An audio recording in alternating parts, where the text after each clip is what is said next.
passed by multiple cars, as I mentioned earlier on, so Nuhoff in a very precarious situation, but he often finds himself in these places. He doesn't qualify as well as he races. Up front, they are getting with Lee Aberdeen and Luca Varani, not very far apart at all here. But I just want to see how Alistair Haig deals with Marcello Kessler coming around the old hairpin.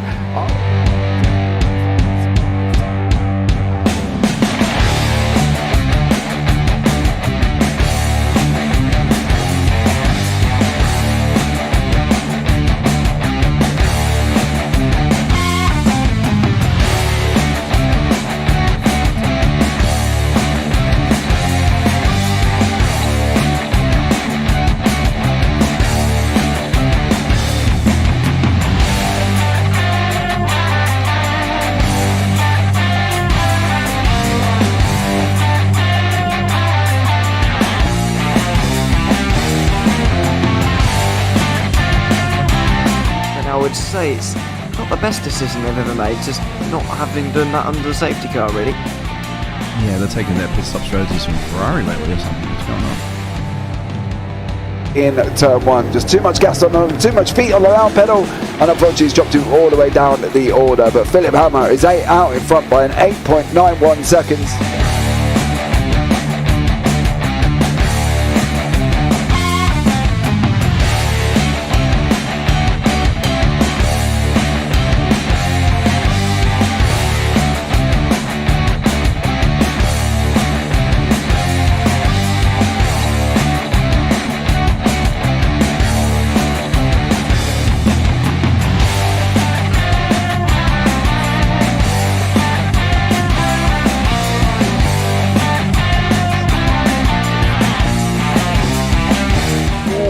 Dan Michael is a wall there, sir.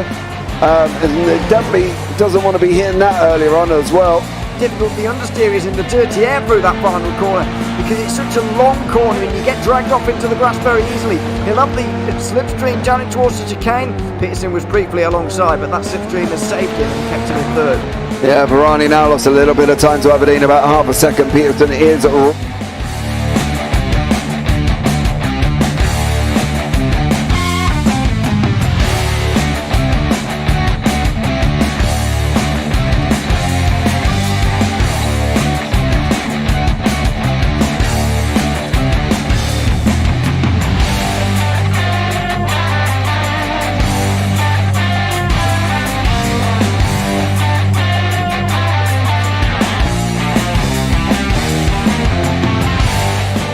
Pike's pushed Morton forward up ahead.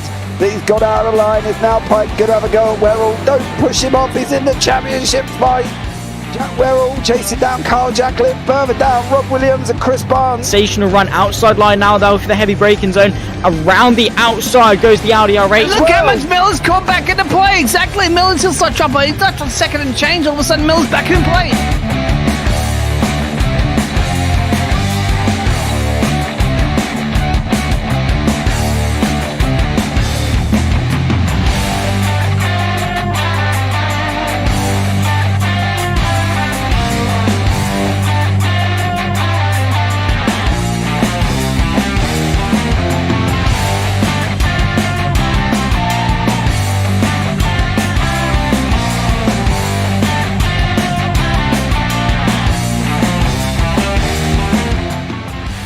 On to the back end of Phil Jocelyn. So there's been a lot of movers and shakers in this first 2 laps here for race. Absolutely serious racing league. Everybody's allowed to have fun. Yeah, it's all about the entertainment. So I hope everybody is enjoying themselves out there in the chat. We know that Ron is been enjoying himself watching the Burger King machines off into the grass a little bit there as they're really bunching up now.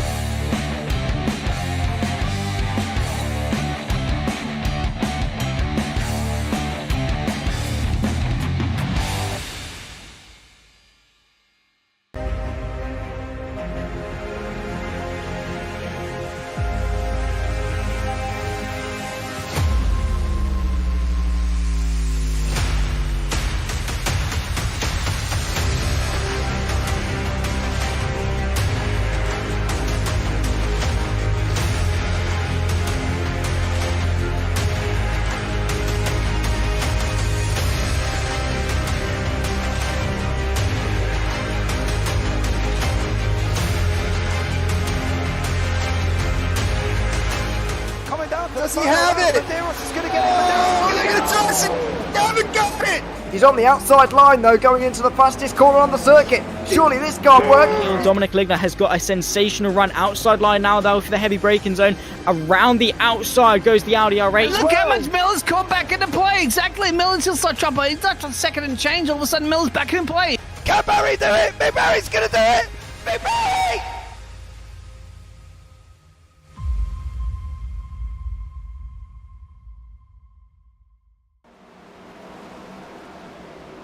Ladies and gentlemen, it is the round you have all been waiting for. It is a round 5 of the BSC Season 10, and we are at the last great Coliseum here at Bristol Motor Speedway. I am James Parfitt, going to be joined in the booth by Kenton Sportak very, very shortly, and you can only imagine what we are going to face. We are going to face 24 to 28 degrees in the turns, 5 to 9 on the front stretch, 4 to 8 degrees on the back stretch.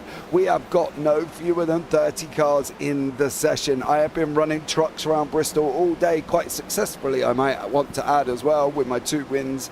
But what are these drivers going to be able to do? We have seen spins, we have seen wall hits, we have seen termination going on the racetrack. But for now, let's bring Kenton in, and he's going to tell us what he thinks is going to happen. Kenton, welcome in, buddy. How are you? I'm doing well. How about yourself? Oh, mate, I've had a great day. It's perfect. Yeah, in between doing a little bit of work and a little bit of promotions, I've been running some trucks at Bristol. Trucks at Bristol's always a fun time. Most cars at Bristol, though, not so much. It is very, very tricky track. I mean, heck, in the time we've been just watching from this angle, I think I've seen at least 4 cars introduce themselves to the wall. Yes. It is very technical, but it's also kind of a weird track in the sense that if you're going to crash, it's actually going to be on the inside of the oval. You're not so much hitting the wall on the outside. Typically, it's coming out of the turns, dropping in that banking onto the straightaways, losing the back end, it spinning you out and kicking you straight down the track inside into that inside wall. Yep. Not very fun, as we see a lot of smoke coming up, and you can see it goes straight down. So it's a very fun track, very fast for a short track, even though it's only 533 miles or 0.533 miles. It is quick. You are going pretty hard the whole time, but it can get very dicey very quickly. Absolutely. Squad moves sounds absolutely sensational. Thank you. I think he's referring to me on that one, Kenton. He's only just heard you speak and he typed the message before, so I'm going to take that one on the chin. Thank you very much for that one. Dude, look, let's be real about it, right? I've run Bristol all day and I really wanted to get a feel for this circuit. And yes, I was in the trucks, don't get me wrong. And I love the trucks. The trucks are awesome. And I think overall it has been a very humbling experience for me today, because there's been a lot of things that I've learned, a lot of things that I've definitely don't want to ever learn again. And I think overall, for me personally, and I said this to you earlier, the outside line for me worked like an absolute rocket, right? And we'll go on board with Trent and Kimmel, and basically I was lifting there, coming in, getting the truck stable, bang, I was on the accelerator, accelerating all the way out. I was coming out like an absolute crotch rocket, and it was insane. And I was not doing that though, but I was coming out like an absolute rocket, and I found that slingshot running around the outside was a lot more effective than trying to run the inside line. I never run the inside line because I just found myself pinched down. I couldn't get in and I couldn't carry enough speed. So everything I did was on the outside. And I think for me, that was the faster line. I could get the truck stable, I could hit the accelerator halfway through the corner, and I was gone. And that would what I would kind of expect from these racers that are a lot higher up than me. Some of them IR is probably double, triple, quadruple mine. But I think It was just knowing what line my truck was stable. It was about now I was being able to hit the accelerator, and I was able to hang it all the way round. These guys, though, they're a bit more experienced, they're a bit more knowledgeable than me. Are we expecting to see the same kind of thing, or do we think that it's going to be completely different? The poll is up in YouTube, +10, -10. Good evening, Lydia, sorry. Good evening, Peggles. One shot quality today. This will be exciting. So have a vote on the poll. Let me know if you're going to do +or -10. Don't forget to like, subscribe, and turn on the bells and do all that fancy jazz in the process. But I would run the high line all day. If somebody said to me, James, what line do you want? I'm up high. I would literally just run the high line all day. So with this track, typically, I mean, it is going to vary. Yes, the trucks do utilize aerodynamics a little differently than the next gen cars will. So they actually will stay a little more stuck to the track. But the driving of it is very interesting, because you go into the corners, and it's a very trail brake heavy track for these cars. Like, you're gonna brake a little harder, I'd say maxing out around 50% of brake, but for like maybe a second. It's a quick little half throttle or half brake just to get it slowed down, and then you're backing off to 10 to 15% and kind of just holding that, dragging the brake a little bit as you go around the corner. And then as soon as you hit about where your wheel's starting to you're starting to kind of hit the middle, and you're getting ready to start turning back, you want to get partial throttle, and then as you start to come back up, you're going to full throttle it. So you are going to be utilizing a lot of the track, going kind of high, low, but it depends also. Like, if you're going to try and make a pass, you're definitely going low. Going above is a little harder, just because of the flow of the track in these cars, and they can go a little faster than, you know, the trucks, the Arca, the Infinity. But at the same time, if you get a little too much either speed, or a little too much, not enough brake going into the corner, or if you get on the throttle a little too early, you can lose your back end very quickly. And that's partially why these cars are going to spin down into the inside walls if they're going to go anywhere, for the most part. And it's just because the back end will fishtail on them and kick them straight down. So I would be shocked to see a lot of guys running a high line unless they're really trying to tire save. It'll mostly be that kind of outside, inside, outside, all the way through most of these corners. I'd like to point out everything Kenton has just said. I didn't do none of it. Just like to point out, I was stuck to the wall like glue. I was coming off the wall like an absolute slingshot, and I found I was able to carry more pace. Did I make overtakes on the outside? Absolutely, I did. And one of my wins was actually me running around the outside to the point of where the guy was putting me in the wall. He was forcing me into the wall, and I just literally chastained it. I just full throttled it around the outside and cleared him by the exit of turn 2 after he tried to use me to put him into the wall at 1. Right. Go TJ Brad. Oh, and Sizemore. Terry has just said, going to tell TJ and Brad good luck. Not going to say anything else. Don't want to jinx them. Fair one. Right, let's bring you up the grid here. I know we didn't cover much of quali, but it's qualifying. This ain't going to really matter here, I've got to be honest. Dylan Kritz is your pole man with Dan Michael in 2nd and Christian Estrada in 3rd. Devon Collicott in 4th. Andrew Williams in 5th. Alex Witt in 6th. Nicholas Stockner in 7th. Brandon McLaughlin in 8th. Joshua Kuhn in 9th.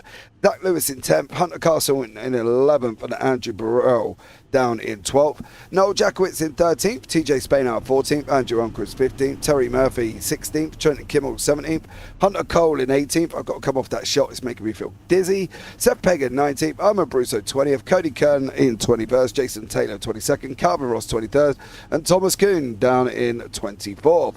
Andrew Jamal and Anthony Radel, Joshua Keefe, Brett Sherman, Bradley Young, and Greg Sherman at the bottom end of the field. I think we've got 200 laps, and that alone is making me scared. I tried to do 150 earlier on, and it went on for that long, and I had that many incident points. I ended up getting DQ'd because I was just bashed around all over the place. I'm scared of 200. I've got to be honest. I'm really worried. If we can get past at least the first 30 laps without a caution, I think I'm going to be very, very excited. We can bring you up to date with a rough score system at the moment. Andrew Williams is out in front with Joshua Keefe in second, Dylan Kritz in third. Then you've got Alex Witt, Trenton Kimmel, Cody Kern, Andrew Jamalin, Anthony Radel, Terry Murphy, Seth Pegg and Nicholas Stockner. So that's the results at the moment. We will get them into the SDK shortly, probably after this week, to be honest. But do we think... Okay, so let's put it into perspective for you, Kenton. How far do we think we're going to get before we hit caution number 1?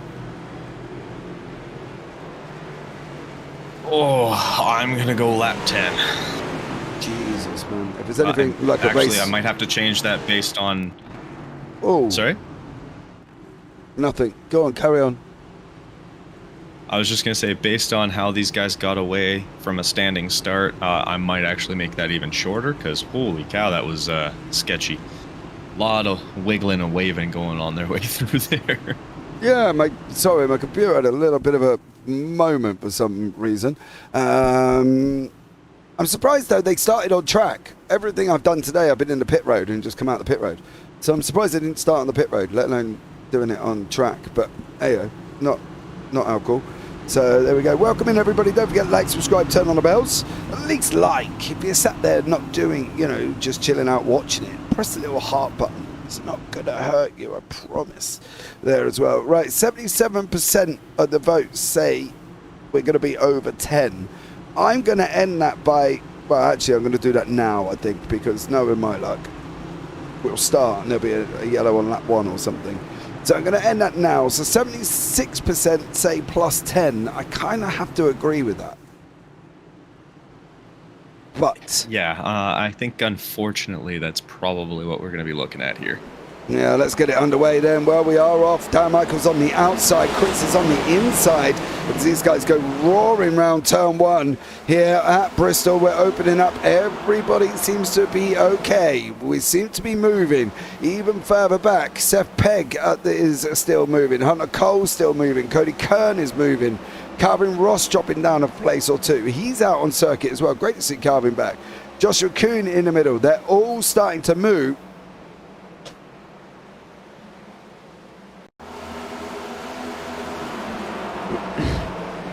Not anymore. Do you know the problem is... Oh, don't tell me it was here. What went on with Armour Brusso? Is with this circuit, we don't have... Oh, that's what happened to Armour Brusso. And that. That could explain why Armour Brusso, Anthony Radel, Terry Murphy and Greg Sherman were all caught up in that one incident then as well. Caution number 1 on lap number 2. Yeah, he's out there, look. Bang, poor old Radel. He's got nowhere to go, has he? Yeah, that's rather unfortunate. He lost it on his own, though. So I think that could have just been a cold tyre situation here. And he did just lose it on his own. And that's going to be one of the things with this track is coming off of cautions and everything like that. You're going to run a little more of a risk of cold tires affecting how you get off the line and accelerating. It is a concrete track. It's not asphalt. So it's not quite as abrasive, which is better on tires and helping them last that little bit longer, which will be a key thing for this race, but not the greatest for grip of the two options there. So we'll have to see how that plays out on the long term, and hopefully we don't end up with too many of these cautions, but off to a great start. No, we're not. The problem is, well, saying that, for the officials, we seem to be up and the pace lights seem to be on forever. Seem to be going round and round and round and round and round and round. We're doing about 5-6 laps under yellow, and it just drove me crazy. But it's really hard, right? Because we know it's coming. I think that's the problem, don't we? We know this plus 10's coming, but what can they do to avoid it? obviously race clean, don't do anything stupid, don't go up into somebody, don't go down, have about 4 spotters on, and if you've got a maid, have her spotting as well, or him, sorry, politically correct. But do you get what I mean? What are they going to have to do to make sure me and you are not here till sunrise? I mean, the biggest thing for these guys is going to just be, yeah, like you said, being smart about it. Take opportunities when they're there. Don't force an opportunity. It's NASCAR. If you're at the back or if you're at the front, that doesn't mean anything when it comes to, especially later on in the race. As we are back underway, Chris is getting some massive runs off the line here. I don't know how what he's doing, but no one seems to really be able to get going with him. But the biggest thing is actually going to come down to navigating traffic. If you're faster, you're going to lap people very quickly. It's such a small track that's just an inevitability. It's going to be being smart when getting through traffic. It's like, imagine being a GTP car and having to deal with GT3s the whole time. Not obviously, the speed difference isn't going to be quite as drastic, but the control in the corners has such an impact on how fast you can actually move the car that there's a very high chance you're going to run into introducing yourself to other cars. So you want to kind of avoid doing that and avoid doing this. Hey, we made it to lap 9. Woohoo! Did he just get loose, or was he tapped there? He's going to be tapped, isn't he? I don't think he is. I think he gets a little squirrely and then gets kind of tapped. You're a little bit more optimistic than me, dear sir. Who is that? Gets tapped there. Yeah, who is that in that 23? 23, that's Cody Kern.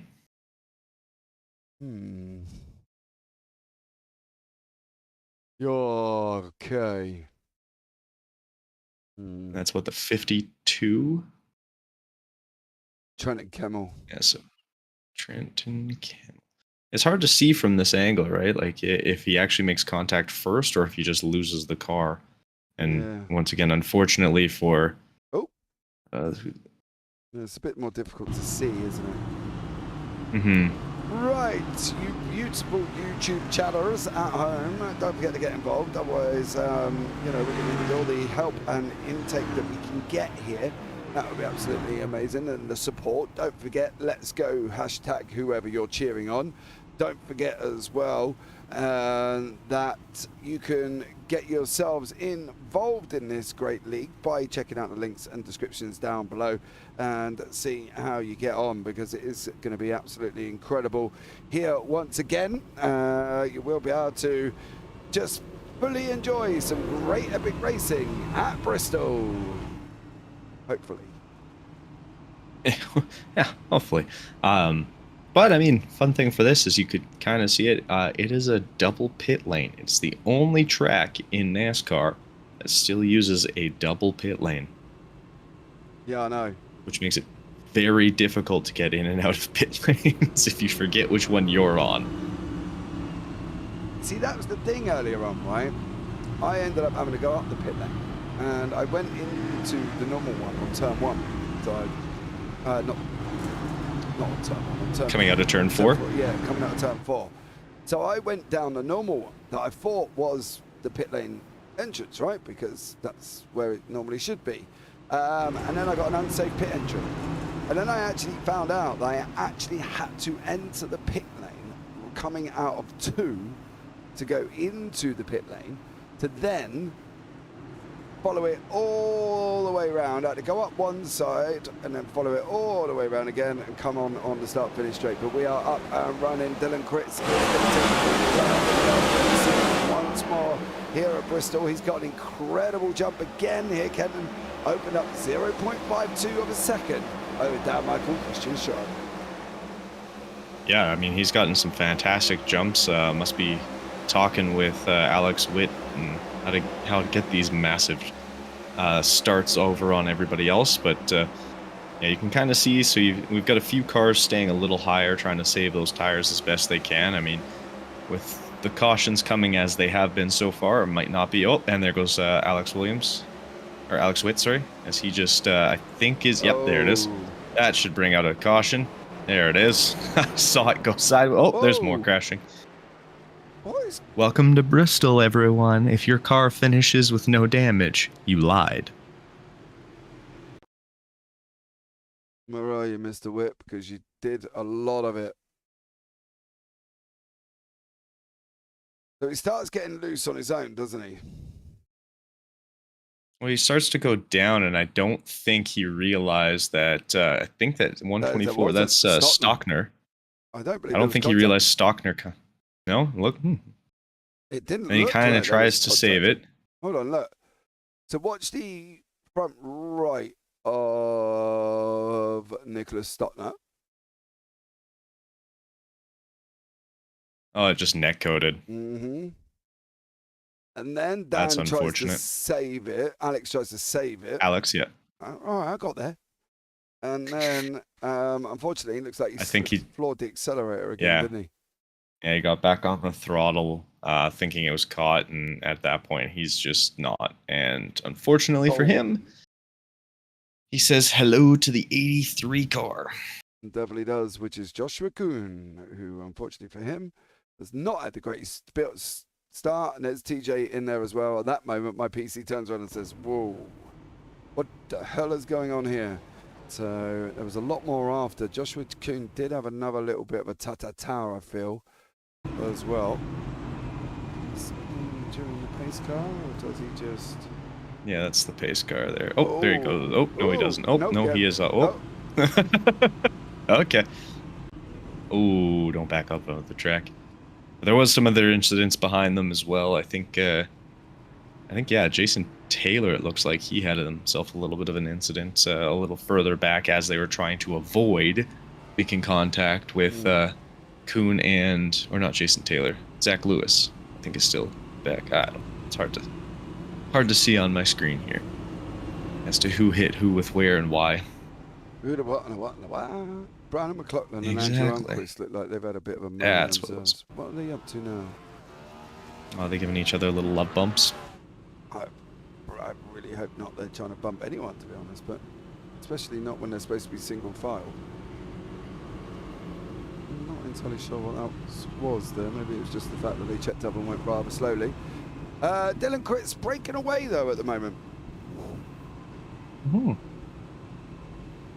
He's had a pretty solid race. See, Dan Michael giving some love bumps. Yeah. Or sorry, Dan Michel.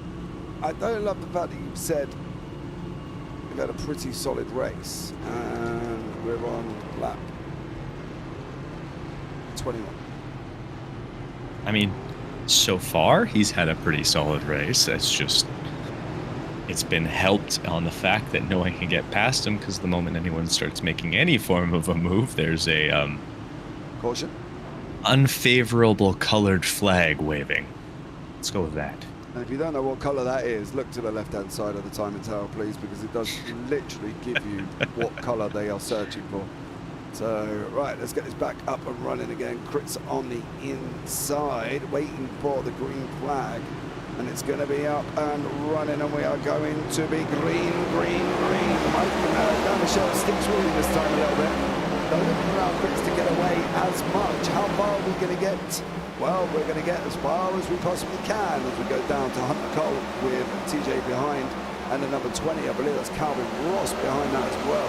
Everybody succeedingly breaking away.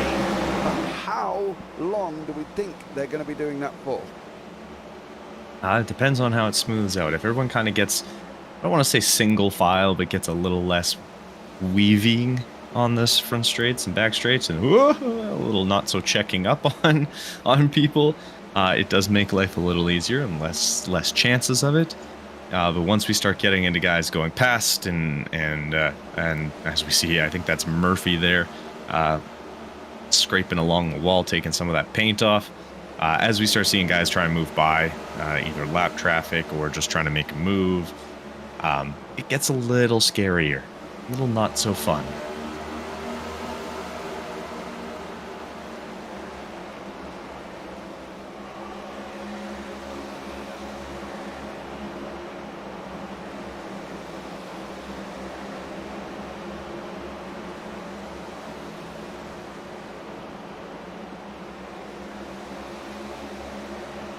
Oh!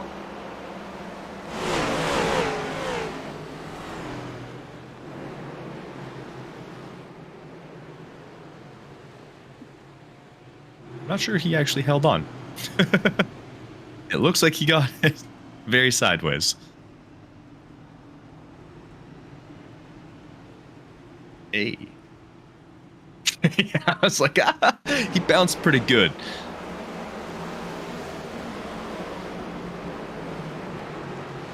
Oh, that was, I think that was Stockner. Yeah, it was Stockner coming off. And this is the issue. You get a little too excited. Oh, he does connect with, who's the 29 there? Strader. Christian. Yeah, so if you get a little happy or a little trigger happy with the throttle there, it just sends your backhand right out underneath you, and then you try and overcorrect to save it, and then you're left fishtailing all over the place and leaving pretty skid marks all over the track. Both kinds.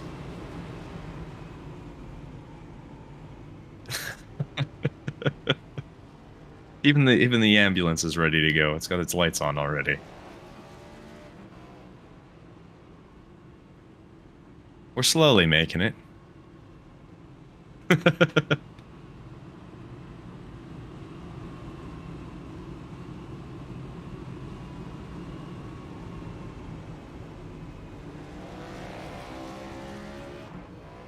You're in the UK, isn't it raining? Sure it is.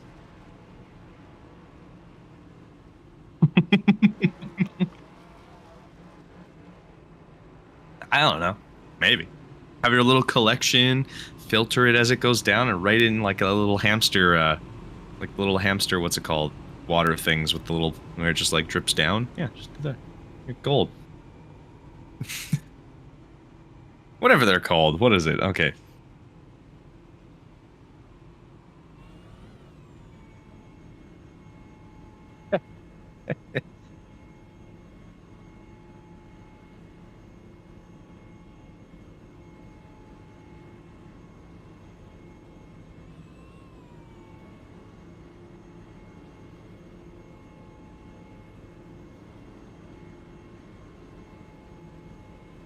Sorry, Terry, I was sneezing and I forgot to unmute myself, so that could be why you've all of a sudden just sounded like Kenton was talking on his own on a podcast there as well. But yeah, if anybody wants to go and watch the trucks, you can on Friday on the 16th of March. And then don't forget, it's the Food City 500 on the March the 17th, the following day there as well. So you can go and check in and do that one.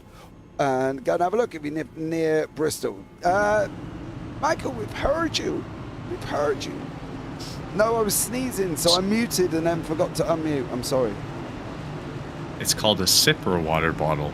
It's got the water part and then a little metal cap with a spout that's got a ball bearing in it, so it only allows so much water out at a time. Okie dokie. Sounds like a guinea pig bottle. Yeah, same thing. Oh, lovely. Ferrets, hamsters, rabbits, guinea pigs, gerbils, so you wanna, chinchillas. You want to give me a drink like a guinea pig? No, I'm saying you could get that set up and then just filter water from outside. Right, okay. Well, let's get with all the rain. Let's get this up and running again. Princess made a jump here once more. Now Michael sitting in second place with Andrew Williams. The Christian Strada, Brian and McLaughlin in there. TJ and Terry have been swapping places further back there, covering with Calvin Ross. Alex Witt is trying to make his way through in that Bucky's 594, as we got told last week, I believe, on that one. And Joshua Beaky, why are you laughing? Bucey's. Oh, yeah, I forgot. But Chris has made a wicked jump in 1.12 seconds. He's got away coming into turn 4, and now he's running up and quite happily here with Dan Michael and Andrew Williams, Devon Collicott and Strada still battling out. There's Noel Jacquet in the number 7 machine. He's trying to go around Andrew Almquist, and he's got Andrew Jamalin behind it with the 32 machine there currently behind that. Carlson, and I'm going to say this because I don't think we've seen much of Calvin Ross this year so far. That 20 killer brownie car looks nice. It's a nice looking car. It is. I like that blue. It does. It looks the very blue. Nice. It's very nice. I agree with you. I hope the young the really light blues. I've always just loved the powdery blue color. It just looks good. Okay. Well, Squad moves is saying the youngling of the 24 does good. Otherwise, I'm throwing my beer away. Well, I've just checked in where the 24 is, and that's Greg Sherman, and he's all the way down in, funny enough, 24 in 24th position. So that's ironic. So he's going on lap 39 or 200. We've got a roll on now, Kenton. We've got them moving. We've got them moving. Well, let's do this. Now you just said it. So now it's going to go horribly. See? Told you. That's stage. I told you. Is that stage? No, It's not stage is 90. Yeah, stage is 90. Okay, so Youngling. Yuling? Yuling? It's a Ross. beer. To be fair, it was a bit pinched up into the wall. Why is my PC decided to have wonderful moments? That was Ross and Jamalin on lap 40, or Jamalin. Never remember which one. There we go. It's pronounced Yingling. Yingling. Okay. The beer. The beer, not Jamalin. Jamalin's car name is, it's, yeah, the beer. Yingling. Okay. But it says young. Hey, you also thought it was Busey's, so. Oh. Pish posh. 195 years they've been around. Wow. Oh my That's God, beer. what is going on here? What was happening there? Devon Collicott. Like indecision? Yeah. Nobody was really quite sure. Some of them would look like they were trying to get down the pit road, but not quite sure which one they were going on. So that was a bit dramatic. Because I think if I remember correctly, so the way you have to enter pits, if it's under green flag, I believe you just enter normals. You just, whichever side you're on, that's the one you entered for. But I think if it's under yellow flags, you actually have to enter and do the full one. Mm-hmm. Yeah. I believe that's how it's done. Yes, sir. I can fully vouch for that, as I found that out earlier on. So perfect. There we go. Thank you. So there's a few on the back stretch. Not many, mind you. Radel and I think that's Kiefer on the back stretch, aren't they? Yes. Number 4, 21, and 69, I think were the three that I just saw over there. And everybody else is on the front stretch. Let's pick up on our leader, Mr. Dylan Critz, who's done a great job so far, just keeping on the circuits. So there we go. Yeah, well, that's the beauty of these kind of races. It's, you know, no different than Daytona, where it's a lot harder to get taken out if you're near the front. Usually. Usually. Not always, but usually. To be fair, that is actually true. As I found out that if you're near the front, you don't get touched unless second place decides to try and ram you in the wall. And if you're not near the front, then you could be caught up in all sorts of drama. Yes, very, very quickly. And I'm just going to say, Armin Brusso holding on to P3 right now. That bluey car. Yeah. See if you can finish near there. I'm not going to hold my breath on it, but we'll see. You don't think so? No. He has and not even because he's not good at driving, he has a very magnetic car, I've noticed. He finds a way to get involved in an incident, even if it's not his own fault. They seem to be drawn to him. Here we go, let's get it up and running. Critz is going to make the jump again. There's the Geico restart zone. There's the lights. We are gone, and Critz is gone. Almquist is gone. Murphy's back up again after losing places in the very first caution. He's now back up and in third place, where we are running once more with Murphy in third. Some of the other movers, Greg Sherman is up 13. Brett Sherman is up 18. With Bradley Young at 18, who's got no front bumper on that car whatsoever. So how is that even going in a straight line? He's just getting really good downforce, ground effect. It's just really getting lots of airflow through there. It's not going to be ideal, but what the Oh, we've got a caution. Who did it this time? Brett Sherman, Stockner, McLaughlin, Keith. Okay. Whoa. My PC is not loving that whatsoever. I'll try and show you again, but I don't also find out. Ah, there we go. Let's head down the shelf. And then all of a sudden. Yeah, it looks like the 69 car just came kind of up on him, and he had nowhere to go. He was already against the wall of Brett Sherman there. Just wrapped his front end around poor Dan Michel and kind of connected a couple people on his way by. Number 6.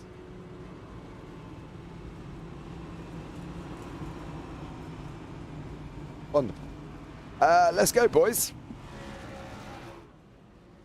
Yeah, we're not going very far. I did find out earlier on in my race I was doing earlier on that apparently iRacing has now set a button that tells you that if you've got damage or not and where the damage is. Oh, that's handy, hey? I don't know. I didn't even know I had it until I was in mid-race. So. Oh, yeah. Oh, thanks for letting me know. I haven't spoken to you since the update. What was I supposed to do? I don't even know if it happened after the... DM me and say, James, just to let you know, this is happening. I go, okay. And then you go, all right, awesome. Thanks, mate. And then we go, yeah, cheers, buddy. And then that's the end of our conversation. Did you know there's also a button to check the weather? You are kidding. Yeah, you can set a button so that your spotter can tell you if the weather's going to be changing or not, or anything like that. Oh, man. No. Mm-hmm. Yeah. I didn't realize that was a thing. It's new, obviously, with the ability to change weather with rain. But, yeah.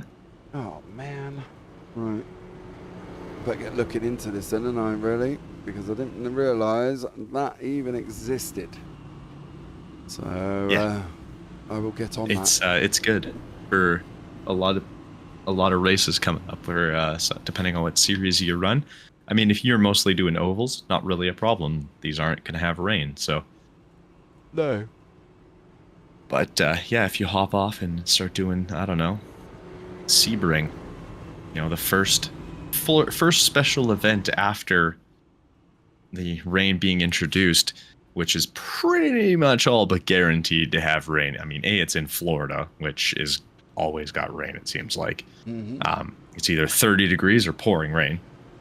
But it's also going to be their first time doing, hey, let's go from dry to wet to dry, which is most likely going to be what happens. So it'll be handy to have that button. Wow. I have to get on and start mapping buttons. I use the little thumb buttons for it. It's great. Nice. Mm-hmm. I have like 100-something button combinations on my thing. It's ridiculous. Oh. Why aren't you just being flash? Yeah. It's good. You can go off people, you know. That's true. Right, let's get this going once more. Dylan Critz breaks away. We're on caution number 6. We're on lap 54. 14-second laps. They're going to go quick here. Let's see how long we can go here before the next caution comes out. The last one being on lap number 48.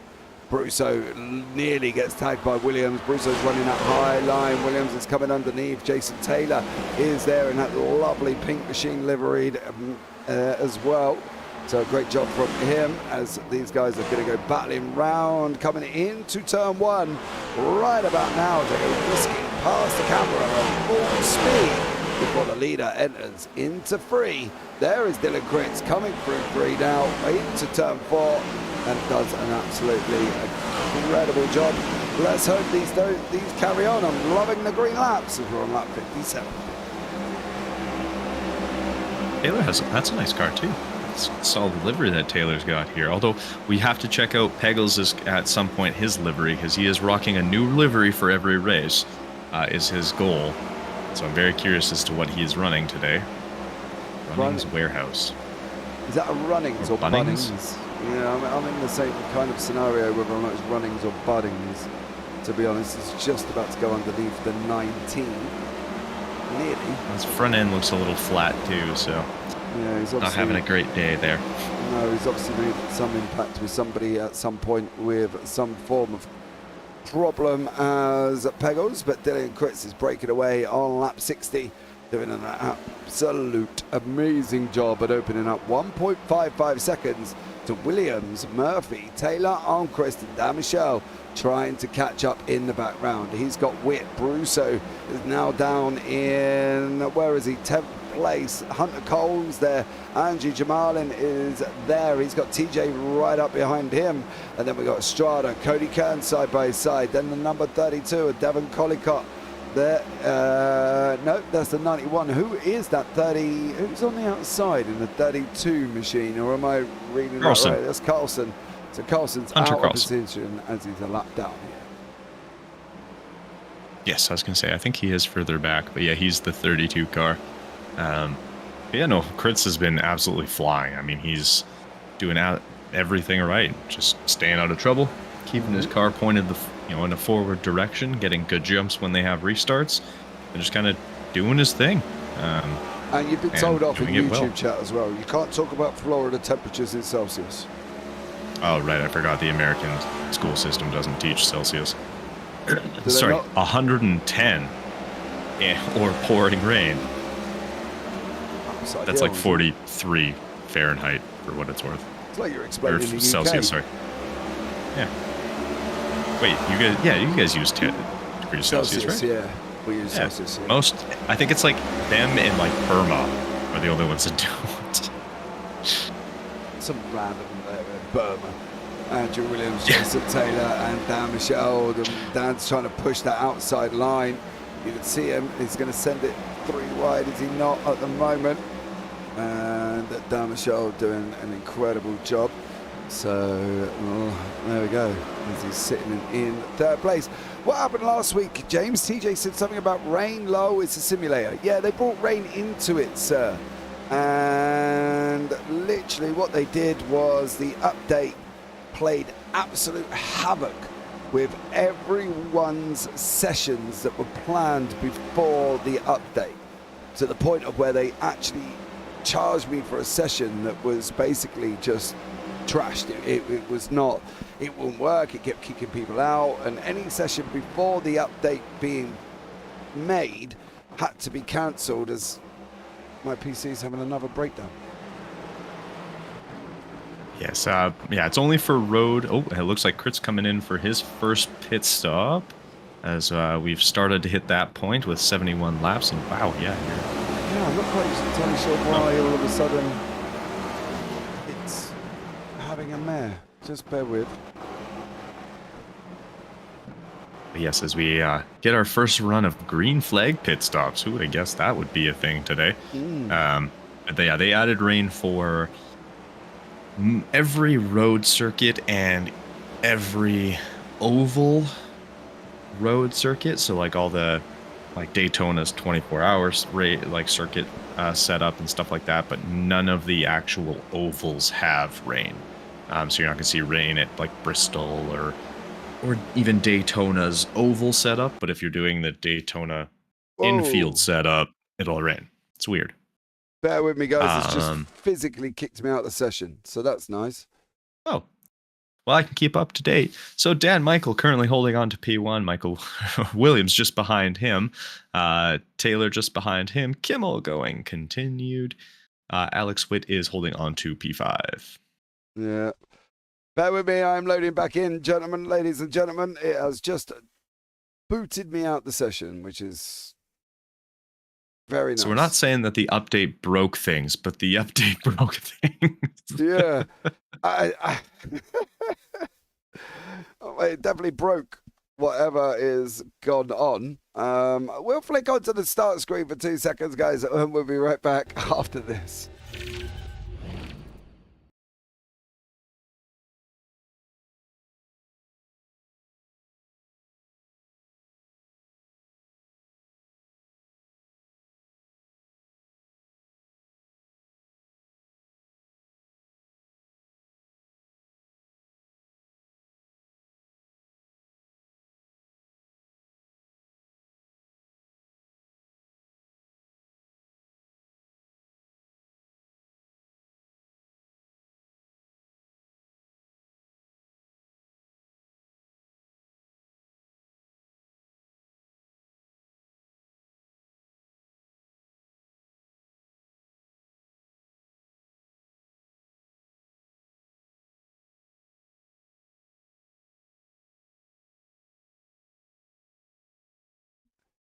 Mm-hmm.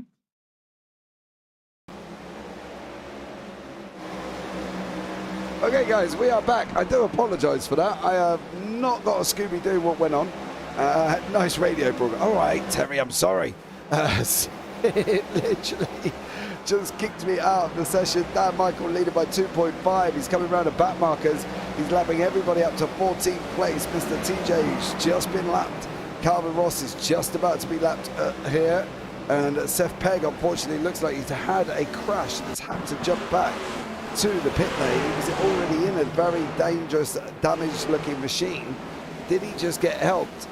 No, he kind of just lost it on his own with Peggles. But now Dan Michelle is out in front with Jason Taylor, Andrew Williams, Andrew Jamali and Brian McLaughlin. There's his gaggle of cars here as well. I jinxed the whole damn thing. You're welcome, says Mr. Spainhour Senior. Yes, sir, you did. There you go. It looks like Peggles is retiring the car, according to our insider on Team Peggles, Peggles himself. Yeah. So 8 minutes of optionals, and it was undrivable. I've been there. Yeah. What that feels like. What I did earlier on is just basically I had 4 minutes. We had that many cautions. I just went and took a little bit off at each point.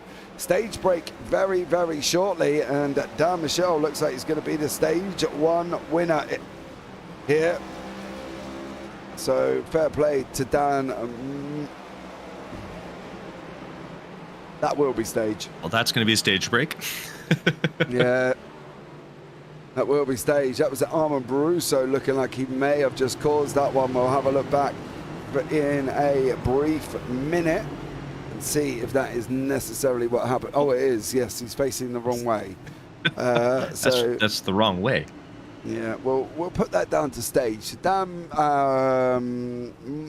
Michelle took the win. Taylor, Williams, Witt, Jakowitz, Kern, McLaughlin, Jamalin, Strada, and Devon Collicott. Let's have a look and see what happened to our very own Armand Baruso. Oh, well, he sent it free wide. He's not holding that inside line. Sorry, dear sir. Don't want to bring the bearer of bad news, but he just did not hold that inside there, as we will have the stage break done and dusted here. And while we're doing that, let's see who can we should we pull in Armand for a chat and see what he has to say for himself. Where are you, Mr. Brusso? Ah, there he is. He is in the BSP room. Let's drop him in there, and we'll pull the big boss man himself into the broadcast booth. Armand, how are you, dear? I'm alive. Just? That's it. That's all I got. I'm alive. Well, yeah. All right. We do need a little bit more, otherwise this is going to be a very short interview. How is it out there? It was getting good there until it wasn't. I mean, it's a little frustrating out here, but it got better. Okay. Going forward, what do we think? We've got a poll of over and under 10 cautions in YouTube chat. We're on 7 at the moment. One being, I'm going to presume this one was being the stage break. Oh my dearie me. Who was that? What happened? Greg Sherman just went flying up. Did you not see I that? didn't see it. It's right No, in front, I didn't. It's right in front of you coming out of the pits. I didn't see it. It's literally on your right-hand side. I was looking at other things. He just like accelerated, and I think his tires did not grip properly and just went right into the outside wall. I mean, I see him now. He looks okay. Yeah. Oh, that front end is dinged in pretty good. Yeah, dude, he's hit a pole on the front there, buddy. I've got to be honest. Right, are we staying double file or are we going to go to single file? What's the situation here? And has there been a little Armand Baruso pep talk taking place over the voice chat? There hasn't been a pep talk yet. I did tell them that I need to use the bathroom, so it'd be nice if we could go get through this real quick, but they're not listening to me. We're not doing double file. I mean, we're going to keep doing double style, though. You are? Yes. Right, okay. Well, I that's... can hear the excitement in James's voice. Yeah. I don't know. Yeah. Remember when you wanted Martinsville on the schedule? Yeah, but... Yeah, alright. Well, just remember that in a couple of weeks when you get Martinsville on the schedule. I also wanted Monza Oval, but you wouldn't give me that either. Yeah, that was a no-go. You said, James, pick one track, so I said Monza, and you went, nope. I said one realistic track. Monza is a realistic track. It's a great, It's not. It's a great circuit. Nope. It's better than the 7 cautions we've got at the moment. But look, I'm going to pop you back in the room. Good luck, buddy. Hope you go well. And at any point you want to make a single file restart, I'm sure I would not object. Yeah, we'll think about it. That's a no. All right, buddy. Have a good one. Thanks. I do love the fact where it gives me a little bit of hope, guys, at home. And then it just dashes it. Right. Let's get this up and running. We've got 107 laps left at Bristol. Are we going to make it? And how far are we going to make it here as well? Put the Monza on the schedule. Yeah, I know. I told him and he wouldn't. Squad. He weren't having none of it. It was literally no... We would have 15 cautions by now. He said to me, James, you can pick one track. I'd pick Monza. And he turned around and said I wasn't allowed Monza. So what was the point of giving me a pick then? Bit rude. I didn't even get a pick, so be happy. Well, yeah, well, that's not my fault. Unfortunately, you know, there's a power line, isn't there? And unfortunately, you're just a little low below it. Ouch! Right, pace car is in. We're going to get this back up and running on lap 94. Edge your bets. How long do we think we're going to go? Hashtag give me a number. Let me know when you think the next caution's going to be. Me personally, I'm going for 105. I think we're going to get 10 laps in before we get to the next caution. Let me know really quickly what number you think the next move is. Billy, Lydia, Terry Spainhouse squad, get them all in there. Let's see what you've got going on and what number you think. Me, hashtag 105. I'm going to go with 103. Okay, I'm going to put my hashtag in Discord now, in the YouTube chat. Hashtag 105, there you go. As we're moving on, Andrew Williams and Alex Witt, Noel Jackowitz, Cody Kern. There was literally 9 cars on the lead lap. 9 cars on the lead lap. Terry Spainhouse Senior. It was close. Yeah, lap 97. No, I'll give you that one.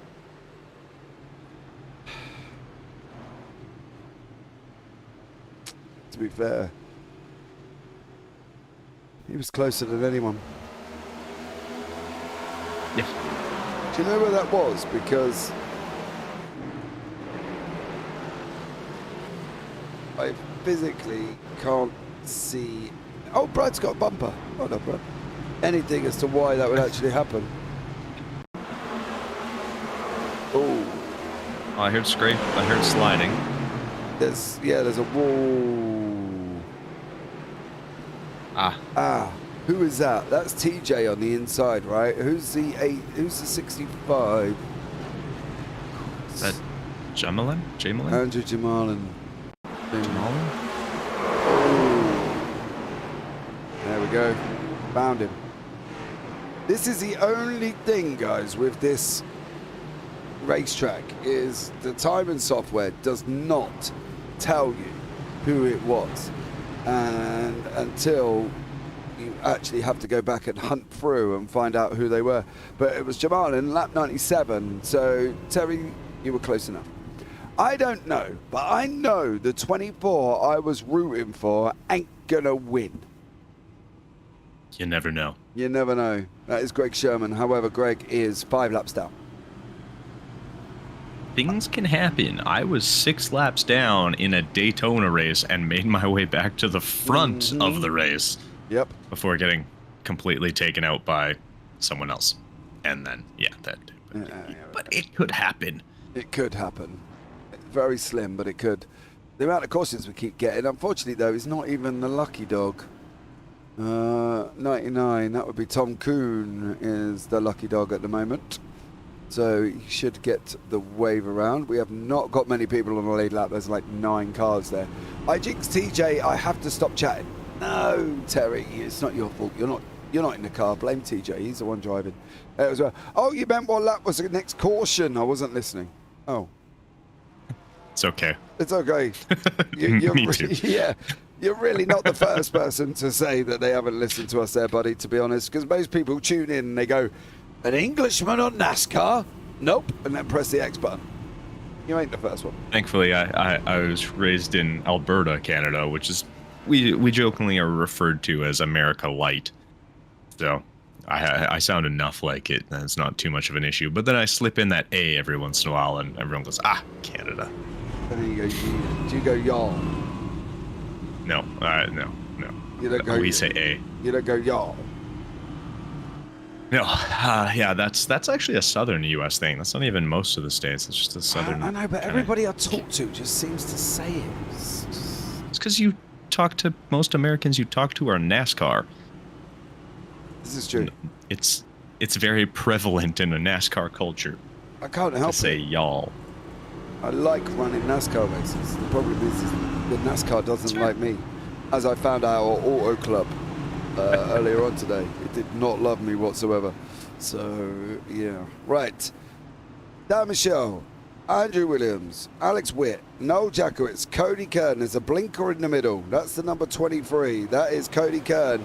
Michael's made a jump for it. The last great Coliseum on lap 104 is holding the BSC round 5. And we are 8 cautions deep. Are we going to reach the 10? I think we can only safely say it's probably guaranteed. But let's see as these guys battle on one more. TJ is now the only one a lap down in 10th. He will be the first wave around lucky dog. He should be. Here again. Let's see what goes on. And let's see what happens. Because currently, we're all good in the hood. See? Called it. Y'all come back now, you hear? Yes, y'all is a southern thing. I know what I'm talking about once in a while. I should hope so. You live Sometimes. out there. I don't even live anywhere near the States. Dude, I have more conversations with sheep. I'm closer to sheep than I am Americans over here where I live. So, you know. Yeah. And in like 6 months, you'll be closer to America than I will be. Well, yeah, but it makes it easy for me because, you know, I can get you working more. So that's fine. Yeah, exactly. It works out beautifully. It does, definitely. As Williams and Michael are going too wide at the moment, Witt's hanging back. I wouldn't even recommend where to put your car. The Bristol is not long enough to be bump drafting people. I can tell you that much, so you don't want to be doing that. You want to be exceptionally careful when you get the run off that outside line, just to lift a little bit. Otherwise, that poor person on your inside is going to be punted as these guys battling at the front. But Collicott is the last of the 9. Believe it or not, he's actually on the lead lap. And he's all the way down the back end of the field, which is really quite bizarre. And Dan Michelle is all the way round, coming out the exit 3. 23 has had a problem. That's Joshua Kuhn. He's going slowly. And, whoa, there's somebody going around the wrong way.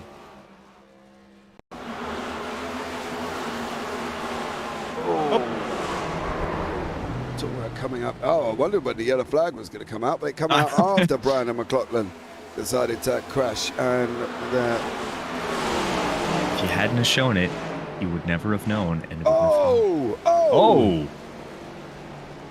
That's he Michael. might have known that one. It's Dan Michael. Yeah, that engine's blown there.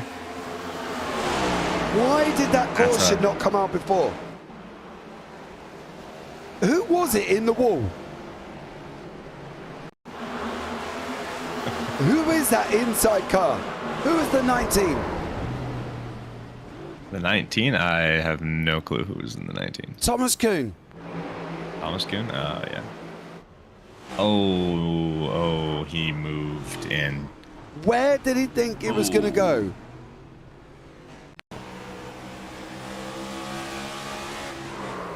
Right, he's gone round. The caution should have come out there. It hasn't. Yeah. But this... No! Oh my... Gee whiz Batman. What have I just seen? Oh, dearie me. Yeah.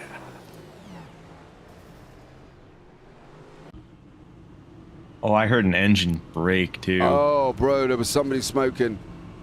There was... I did see, I think, the 81 there. Good job that fast repair was kicked in. Oh, dear. I am really not sure what that was about. However, that was dangerous. Right, we've got accent things going on in YouTube at the moment. Thank Kenton. Let's hear your southern accent. Oh, no, that is not good. There's Pegbles. Welcome to America, y'all. Just so we know, we can't say you all. We have to put it in one. There we go. Enough of that before I get myself in trouble. Yeah, y'all, all one of us. It's my favorite. Yo, I'm not. Don't forget, coming up at Bristol this weekend is the NASCAR Cup Series Food City 500. And this event, believe it or not, has been running since 1961.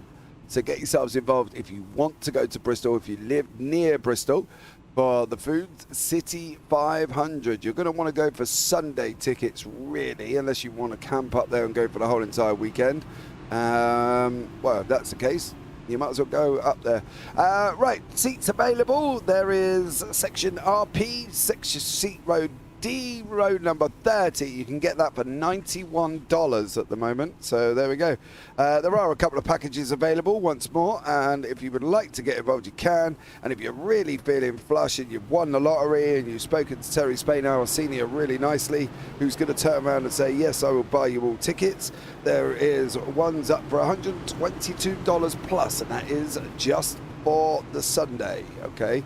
However, I love Terry and Terry loves me, so we're going to go for the best package price, $225, and that will get you season ticket to Bristol and save 25%, Food City 500 tickets, Weatherguard truck race tickets, the Boss Pro Shops night race ticket, the Full City 300 ticket, and the discount on the truck series tickets. But let's get going once more as Alex Witt leads us away on lap 117. Here at Bristol, with Dylan Critz sitting in second place, Noel Jackowitz in third, and then Cody Kern and Devon Collicott are your top five, and Christian Strada, the last one on the lead lap. Negatory Ghost Rider. Yeah. Negative. Yeah, you can just see him in Top Gun, can't you? Negative Ghost Rider, my wallet is empty. Did you say Top Gun? Yeah, bro. It does Ghost Rider's a movie. Yeah, but It's he a does it. different He movie. says it in Top Gun. He said. He says negative Ghost Rider. The pattern is full. He does. Huh. Promise. I've Oh, watched. yeah. There you go. I haven't seen Top Gun apparently in a while. Told you. See. Huh. I was right and Well, you then. were wrong. I was right and you were wrong. Right, caution number 10. Here we go. This is Hunter Carlson. And that's, Someone must have gotten squirrely. somebody got into it. Taylor. Oh, mind you, there was a big old gap. So our wonderful friend in the wonderful world of Mr. Netcode has played effect there as well. Somebody must have gone squirrely. Yeah, I'm broke. I can't pay attention. Should we have a chat with a driver? Sure, why not? How long we got? Couple of laps. Right. Where's my man? I need to speak to my bromance this weekend because I've chatted to him for a while. We're bringing in Mr. TJ Spainhour into the booth. TJ, how are you, brother? Oh, I'm doing okay. How are you? I don't know, mate. I've drunk 2 cups of coffee and I'm only on lap 117 and we're 10 cautions deep. How do you think I'm doing? Probably about as good as me right now. Yes, sir. Is it slippery? What's? Come on, TJ. What's the problem? Help me out. Give me something. So, oh no, 17 just went around. Sorry. What? The 17 car in front of me during caution or during pacing just went around. But it is slippery after you get about 30 laps on there, but for the first like 20 laps, it's super sticky on the outside. Dude, have we hit 30 laps under green? I'm not sure if it was 30 under green, but like after we ran some time, and then that longer green flag run, I was losing a lot of grip near the end, but I was also dogging the car. You lucky dog. Off you go, bud. Yeah, well, no, I'm just passing all the lapped cars. Oh, okay. Sitting in sixth at the moment. Anything can happen here. All I will say is run the outside. Okay, that's the safest route, bruv. Run the outside. I'm gonna try and take it easy because you can't really see anything except smoke when you're 20 feet in front of it. Yeah. Or behind it. So I mean, it's dangerous. You really gotta hope that somebody's gonna call it out, which has not been happening. All right, well, I'm going to put you back in with the boys because you're about to go green. Have a good one. Go Thanks, with it. sir. Take care. Thank you. Well, there you go. That was our resident bromance between me and TJ. As we've always got to have our wonderful conversations on a Tuesday evening. We're going to be up and running lap 123 of 200, 10 cautions deep, so the 10s have it. Now, what's going to happen with Witt? Well, we're off. Witt's gone. So this is absolutely amazing. Alex Witt has bolted, and now we're up and running. Crit's trying to run around that high line. Look at the high line, Kenton. That's what I was talking about. Watch the slingshot he's going to get. Boom. There he goes. It's like, oh. And there we stop. Saved it. Almost saved it. Oh my giddy bum. Sorry, what? Watch this. Ding, ding, ting, ting, ting. High score.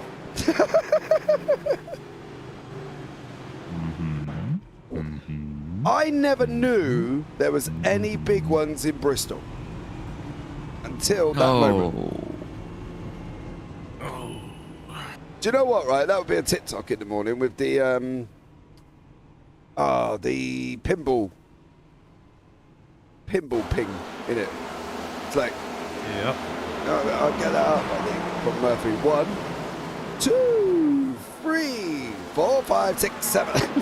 It just keeps going. Oh, I'm sorry, Terry. I shouldn't laugh at your downfall, but it was a little bit funny. Right, 126 to 200. Welcome in on caution number 11. The 10s have it. If you voted 10 plus earlier on, you are a winner. And just to congratulate it all off, you win the joyous praise of hitting the like button on the broadcast. So if you voted 10 earlier on, plus 10 earlier on, and hit that like button, that makes you a winner here on the JPB YouTube channel. Ba-ding, ba-ding, ba-ding. Sorry. There we go.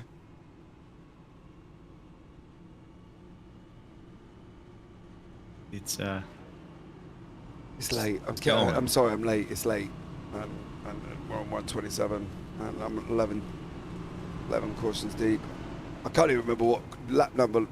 No, 109, 117, 124, 97, 86, 48. Oh, there was a bit of a jump between cautions 6 and 7. 40, 27, 16, 9, and lap 2. Ah, good. I am glad I'm just eating whilst watching. Yeah, me too. Go hit the pace car. You hit everything else. What movie was it? Mate, Days of Thunder. Days of Thunder. They gave me perfectly matched tires. Pure matched tires. Awesome line. Give me another one, Terry. That was easy. Days of Thunder all day. Oh, look, there's a panel we didn't damage. Bang, he goes and kicks it. Oh, dear. Ding, ding. Thanks, Terry. Do you know what I think we need to do, right? If anybody in YouTube chat, I'm going to say this now, I'm going to put it out there. If anybody in YouTube chat runs a company and has a intro or some form of production video that advertises your company, send it to me, and during the BSC broadcasts, I will play your video completely free. Because me and you, Kenton, we need as many breaks as Fox, right? Because they have loads. Every 5 laps they go for a break. It's insane. Right, we're back. Yeah, it's painful to watch. Yeah, it definitely is. Dylan Critz running away here. What is going on? That is, James needs to go and do some investigating just to find out why that's all of a sudden spiking out my PC. Yeah, with Andrew Williams, Cody Kern, Collicott, Jackowitz, and Witt. Once more, TJ's now sitting in 8th place in... Oh my God, they're 3 wide further back. What was going on there? I'm sure I saw Dan Mike. I did. And that happened. And Armin's got no bumper. And there's no yellow. I could guarantee he's screaming in that car about now. No caution, no caution. Look at the state of this car.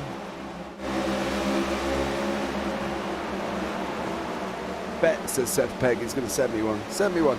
If anybody else, Mummy Spain Arrow, if you've got a video from the company you work for, or anybody else has got a company that they work for that wants a promotion, just to be able to, for me to turn my BSC and other NASCAR broadcasts into Fox TV, send it to me, because then me and Kenton can have a break every 5 laps. It would be absolutely amazing. But Dylan Critz is doing a stellar job. To be fair though, Critz looks a bit of a shoe-in for the win if it can be kept green. Yeah, he's definitely having himself a fantastic race. I don't know if how he's getting these jumps, why he's just being able to hold off that far, but it seems to definitely be working for him. Definitely does. On lap 35, Cody Kern, Andrew Williams, Devon Collicott, and Christian Strada. TJ's in the mix. He is sitting there at the moment. Where's Brother Young? Brother Young is still running. He's now got the full car, which is absolutely... Oh, Brusso! Brusso! Oh, whoa! Brusso! Oh, my dearie me. Brusso! Look at...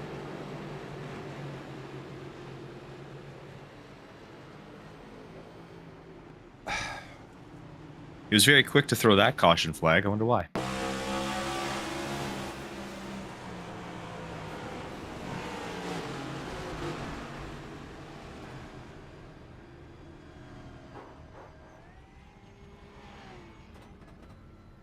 Do you reckon he's saving tyres?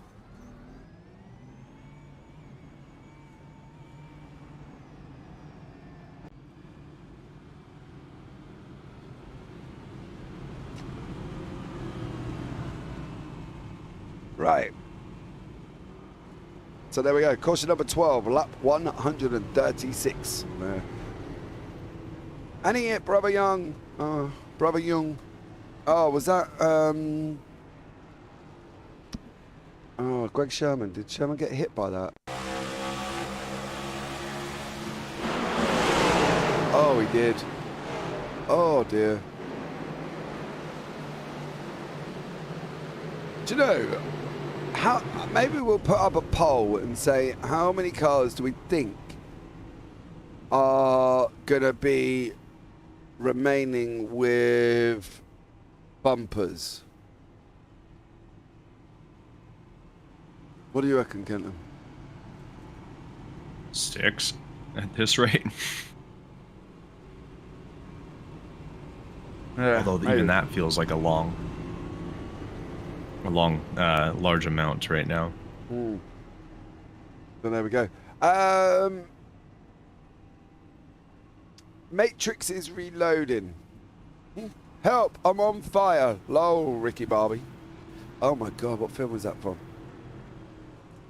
Ricky, Talladega Nights. Yeah. There we go. Ballad of Ricky Bobby. There we go. I'm gonna come at you like a spider monkey. That's one apiece from myself and Kenton, as we both got one of your little things, your little quizzes. So there we go. We did a stellar job once more. Do you know, it's really weird, right? Because when I watch the likes of real NASCAR, obviously they're only commentating for about 5 laps. and then they go quiet. See, they go, oh, we're back up and running here again at Bristol. And then we get we only get a 5 minute at a time anyway before we get a break. Yeah, I know, but it's not the point. But then they come back, and then by the point they come back, something's happened, and then they look back at it and go, right, we're on the yellow flag, we'll be right back after this break. And they've already literally just told us that something's happened. That's the thing. And that's why sometimes if I'm really tired, I use NASCAR to fall asleep, because I can put it on and they'll have that many breaks that nothing will happen, and I'll hear nothing, and I can fly. Yes. Yes, Mr. Russo, you can. Well done to you.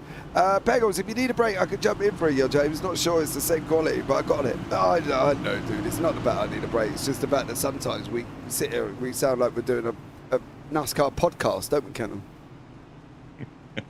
We do. I'm all jacked up on Mountain Dew. I'm not. Classic. I'm about 4 coffees in at the moment as Dylan Critz gets to jump once more and bolts off again. Andrew Williams, Noel Jackowitz, Alex Witt, Cody Kern, Collicott, TJ, start making you run that high line, brother. Don't fail me now. As I've told you where to go and how to... No, up. He needs to be up, Lydia. Tell him. So James says, get up on the wall.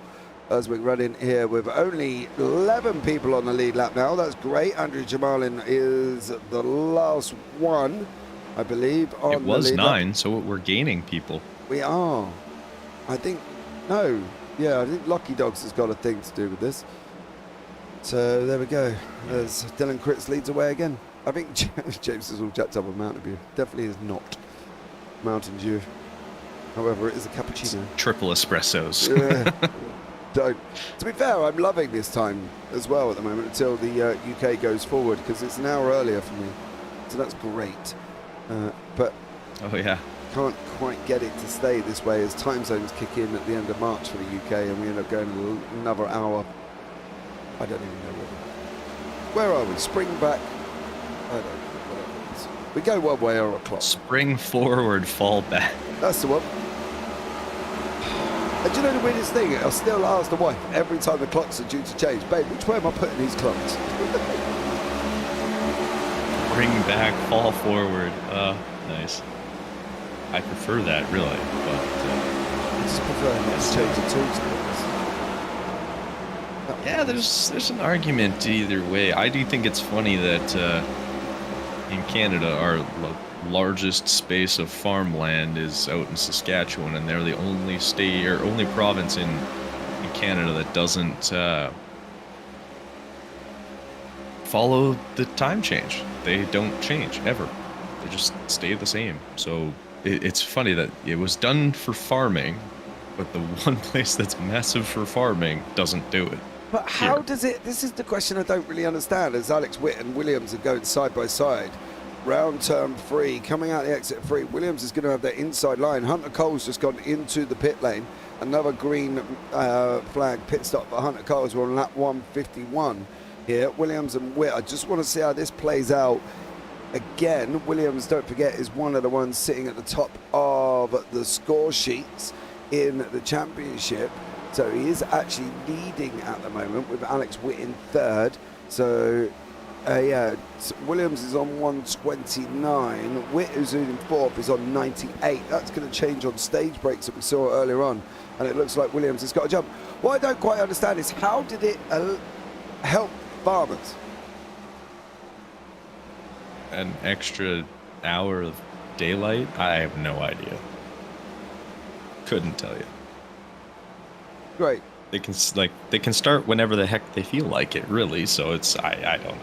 I bring the man with all the knowledge into the booth, and he can't tell me why daylight savings started. Farmers. All right, give me 2 seconds. Come on in. Get googly. I want a full 500-page dissertation on it by the morning. Right. Oh, actually, I was wrong. Horribly wrong. It was actually utilized in 1918 during wartime to reduce the amount of energy resources necessary, because they could utilize more daylight instead of like candles and oils and all that kind of stuff. Kidding me. Nope. Conserve gas and fuel. Thanks, Pickles. Yep. Lo, you're telling Lydia to tell TJ to get up. I do want grandchildren. Oh yeah, I was actually gonna say that comment out of context is awkward for everyone. Whatever. Terry beat me to it, and yeah. Terry, I've got a couple of grandchildren. You can have mine if you want. So, You have grandchildren? I will do in about a few months' time, yeah. Actually, I'll have one Aren't in you the like middle of 35? Oh, bro, I love you, but add 10 years. Oh, okay. Well, never mind. I'm 45. All right. My eldest daughter's 23. Oh, okay. Oh, fair enough. All right. You know what I mean? And my son's 18. Oh, there is something. That did not work out. They were 3 wide there just as I pulled away. I do apologise for that poor camera control, but they were 3 wide here. It wasn't Alex Witt. There was people further up than that. Oh, is that Sherman? It was. They were 3 wide. This is the problem. Yeah, Sherman just got involved. He had nothing to do with it, unfortunately for him. So it starts here.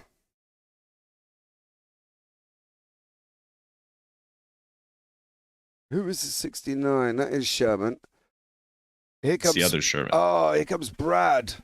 Brad, where are you going? Lift, lift, lift, lift, lift, lift, lift, lift, lift. Or not.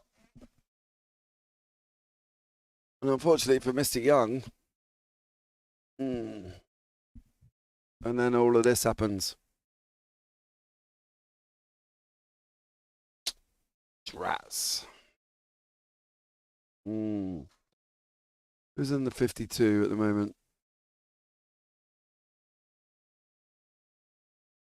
Oh gosh.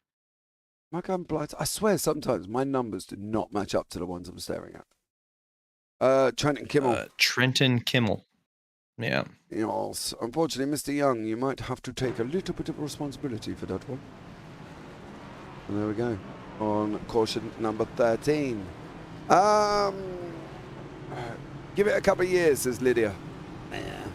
How old are both of you, Lydia, if you don't mind me asking? I know they say you're not supposed to ask a lady, but I'm pretty sure you're younger than me, so that makes it okay. They got Brother Young again. Yes, they did. Sorry, squad. Poor old Sherman's not doing well at the moment, is he? What are you laughing for now? Just, I'm older than you, so it's fine. Dude's well younger than me. You can't really take an offence to how old you are if you're like 18. I get if you're like 53 and I might have upset your grandmother, but come on. You're young, right? There's no way in hell you can be offended by that comment. Unless, well, James is going to shut up talking at that point. I want to see how this goes, so keep going. No, I'm not. I'm stopping. I'm stopping. Because I get myself in trouble. There we go. Can we tell the 69 car to go and get a bumper? Because he's not really aerodynamic at the moment. Is he? Who is the 69? Brett Sherman. There we go. They are 25. Me, I'm 25. TJ's 24. See? Told you they wouldn't be offended. Nah, you're right. Give it a couple of years. And if you want, you can borrow mine, and that might just put you off for life. I've got 5 of them and 2 grandchildren. Do you want them all? And then see how you feel. And let me know. So there we go. I do love my kids, really. That's good. Sounds like it. No, sell them already. Bro, they're kids, aren't they? I got 2 boys that are like 12 and 13. Can you imagine what happens? It's almost like I've got a Muhammad Ali, George Foreman fight going on in their bedroom. But then again, boys will be boys. You know what I mean? Fair enough. I've got 2 nephews and a niece, and that's the extent of mine. Yeah. Right, here we go. Crit's going to jump again. I do wonder whether or not he's jumped really well before the movement rights, because I even tried that earlier on. I got a jump start penalty, believe it or not, from a NASCAR.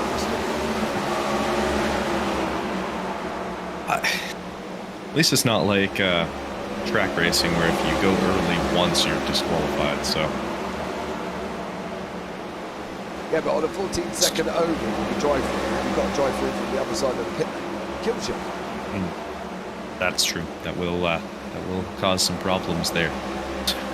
Also, it's time. Oh, God. It's time, Lydia. It's time. You're running out of time, girl. Your body clock is ticking. It's Terry Spano. I have a cat. All the baby I need. Pepper. Tell TJ to get him. No, stop it. What did this turn into all of a sudden? Leave it. Oh.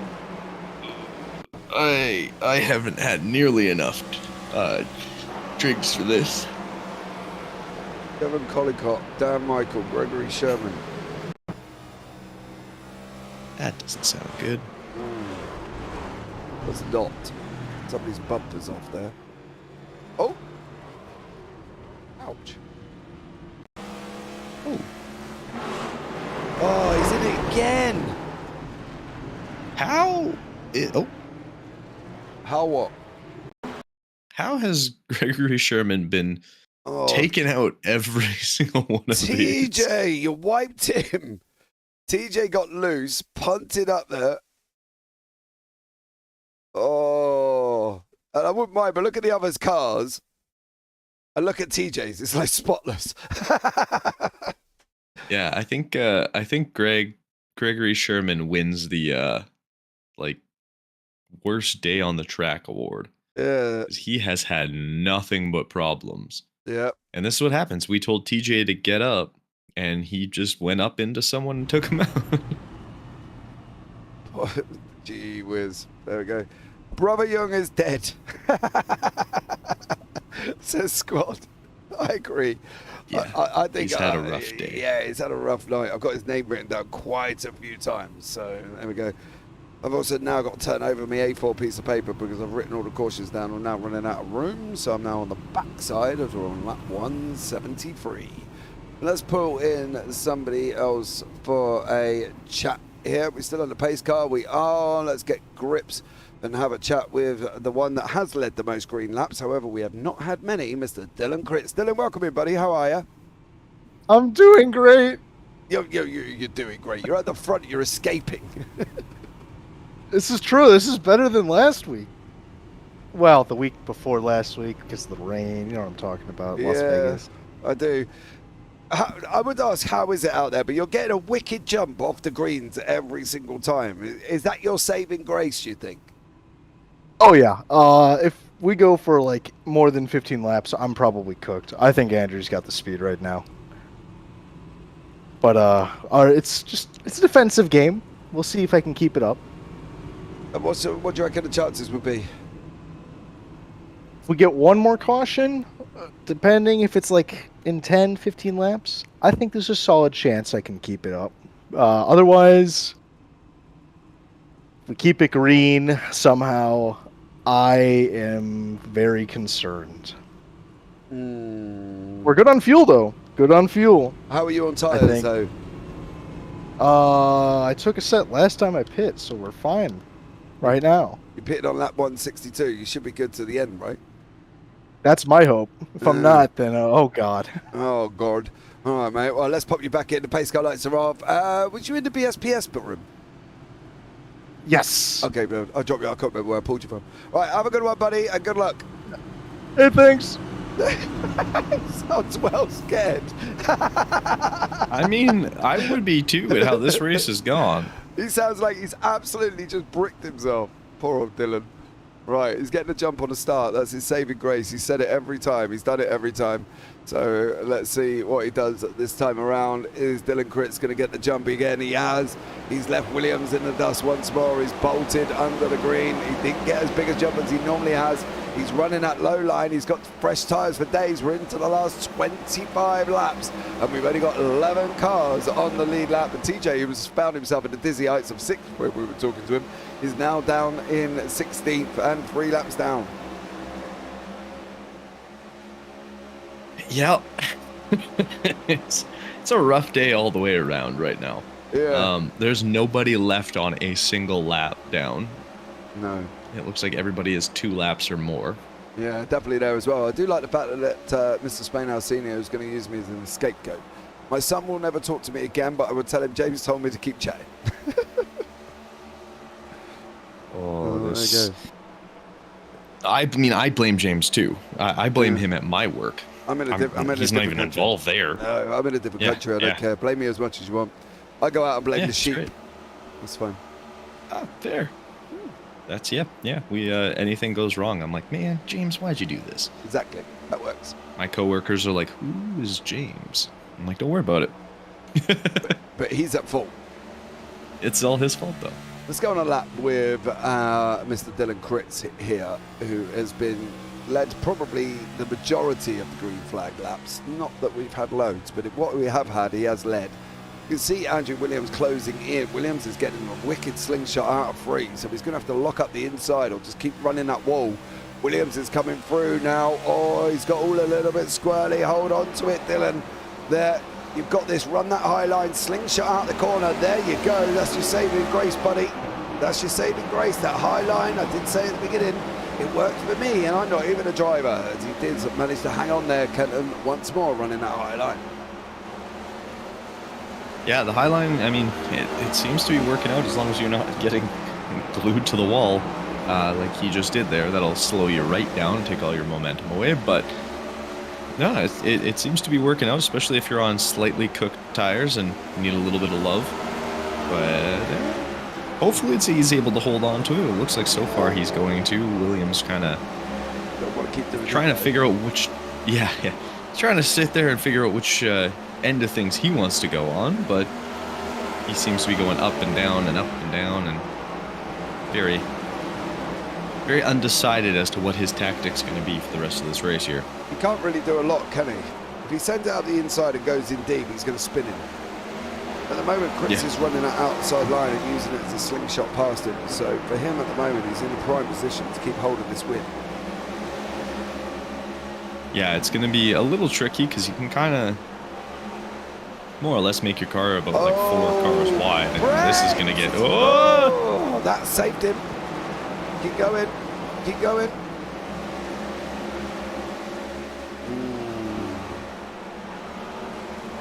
13 to go. There's more back markers going to be coming up though. Williams has got that inside line locked down. He's got to keep running the outside as Dylan keeps slingshotting around the outside of him, which he is doing, but each time he's doing it, he's getting the run out of 1 and 2. 3 and 4, Williams comes back at him with 12 to go. Oh, he's got his saving grace running that high line out of 1 and 2. Oh, he's just thumped the wall again. Yeah, that's the biggest thing. Like, you can run that high line, but you got to stay out of that wall. It's just going to suck all the speed out of you so quickly. He's done it again. That's another tap. There's another back marker. He's done it again. That's Calvin Ross, I think, in that 23. Oh, they cleared Noel Jakowitz. Go either side of him. That's good. There's another one on the run. That's the 83 as well. So they're managing to clear the back mark as well.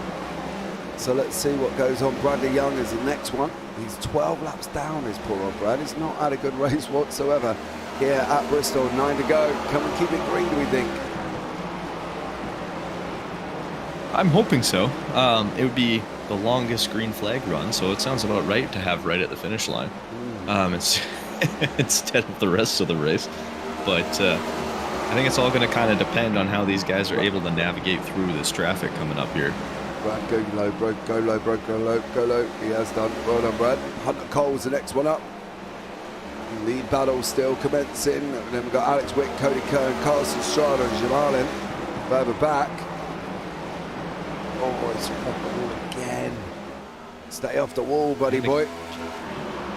Stay off the wall.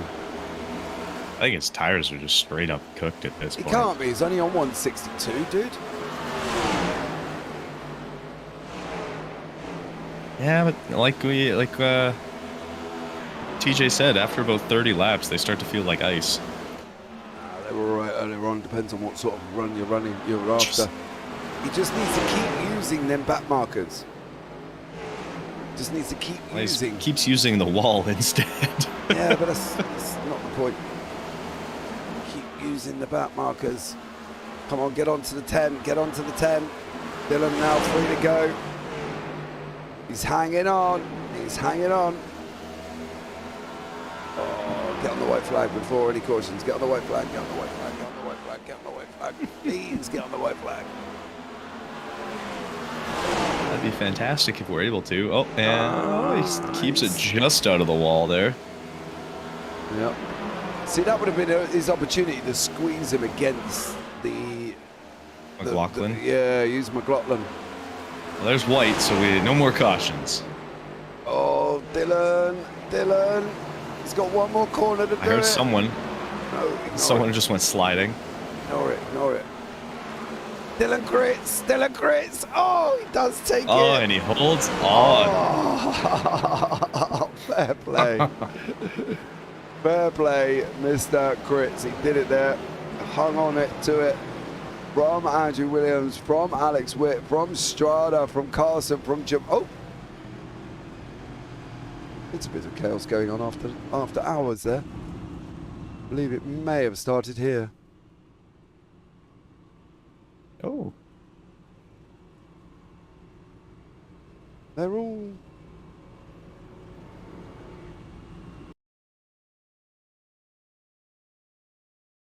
What went on there? I think they were all just slow by the looks of it. There we go. Jobs are good 'em. He managed to hold on. So well done for Dylan Crits. And then we've got Williams. Where's Crits' Donuts? And Witt, your top 3. So we'll bring you up the results of round 5 from Bristol. And I think you got to admit, it's been an eventful one, Kenton. It's definitely been something. Between chat and the race, it's been an entertaining day. Dylan Crits is your winner with Andrew Williams in second and Alex Witt in third. Then you got Christian Schrader, Andrew Jamalin, Hunter Carlson, Cody Kern, Jason Taylor, Anthony Radel, and Brandon McLaughlin, your top 10.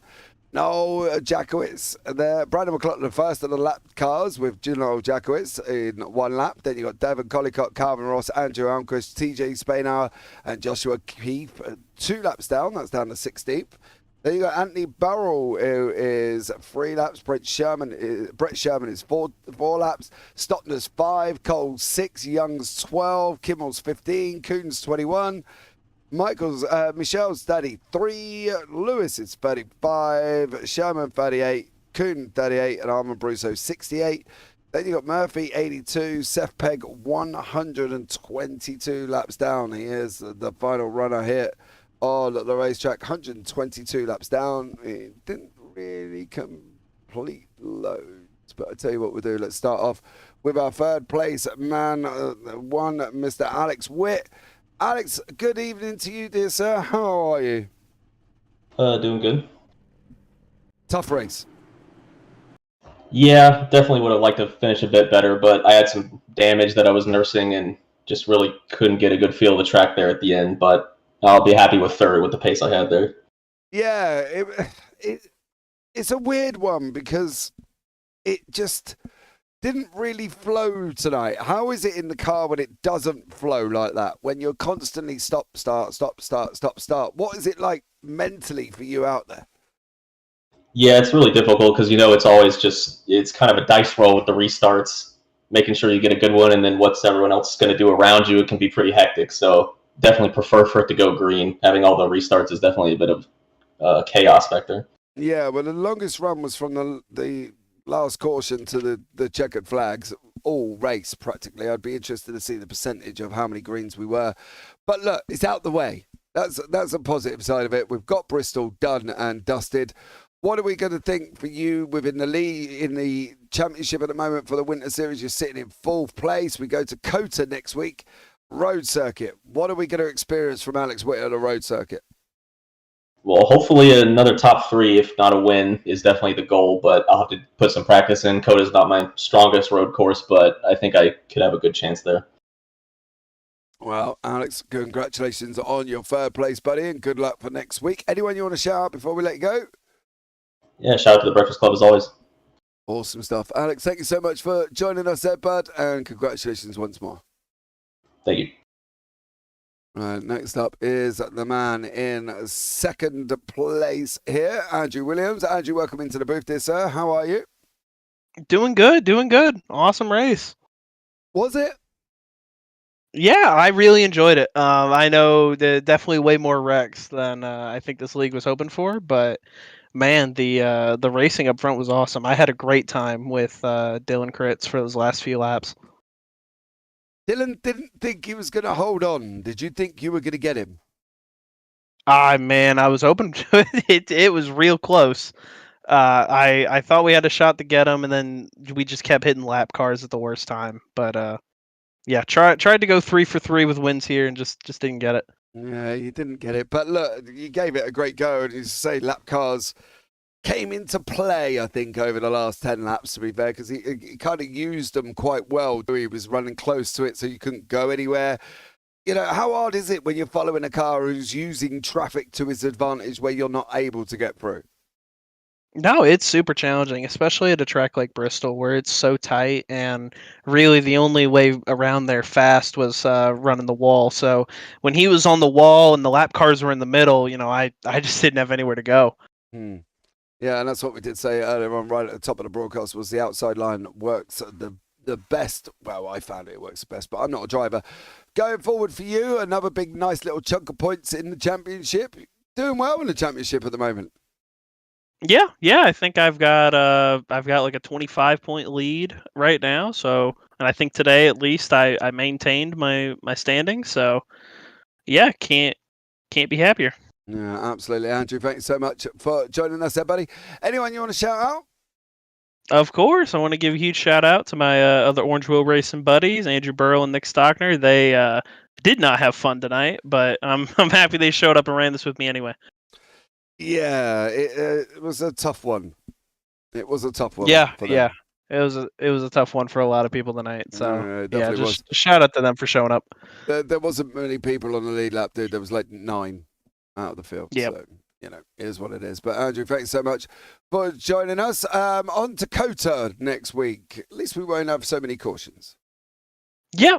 That's probably the only thing. You probably won't see me. I'm not much of a right turn kind of guy. But I'll be back for Richmond. Yeah, absolutely. Andrew, thanks so much, everybody. Have a good one, and we'll catch up with you soon. Yep, thank you. Terry, he kept it up. He said in YouTube chat. There you go. I've read it for you, Terry, because I knew you were dying for me to read it. Right. Next up is the man that we did have a chat at the last stage break. He didn't think he was going to get it. He sounded absolutely scared out of his wits when we spoken to him last, and now he's up here in the winner's circle, taking the victory at Bristol. Dylan, you did it, buddy. I know, it's great. I don't know how. Well, that was phenomenal. Dude, you made me happy. You were running the high line for the last 10, 15 laps. So the high line was one that we discussed earlier on that seemed to work. And you ran it and you made it work. You used the back markers to your advantage. You sent them on the low line. You did a great job. Thank you. Yeah, the back markers and the high line is what saved me there. I like riding the low line. I used it like 90% of the race. Just get a good drive off.